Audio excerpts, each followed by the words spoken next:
ሚስቱን የጠረጠረ ባል። ባሻይ ሰውየው ሚስቱን ጠረጠራትና እውነቱን ለማወቅ ጠንቋይ ቤት ሄደ።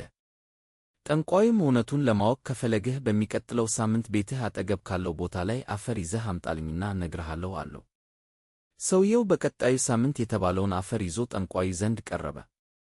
ጠንቋዩም አፈሩን ይዞ ከራሱ ጋር ትንሽ ከተነጋገረ በኋላ እንዲህ አለው፣ የምነግርህን ጉድ እንዴት እንደምትሸከመው አላውቅም። ሁለቱ ልጆችህ ያንተ አይደሉም። ሴቷ ልጅህ ችግር ላይ ነች፣ ሚስትህ ሌላ ወንድ ይዛለች። ሰውየው በሰማው ነገር ከት ብሎ ሳቀ። ጠንቋዩ በሰውየው መሳቅ ገርሞት ጠየቀው፣ የነገርኩህ ነገር የሚያስለቅስ ነው፣ ምን ያስቅሃል? እኔም የምነግርህን ነገር እንዴት እንደምትሸከመው አላውቅም።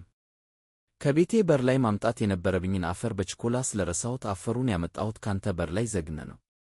ባሻይ ይሄንን ወደ ሌላ ነገር እንዳትተረጉምበኝ፣ ጠንቋይ ለራሱ አያውቅም ለማለት ፈልጌ ነው። ሰላም ሁኑ።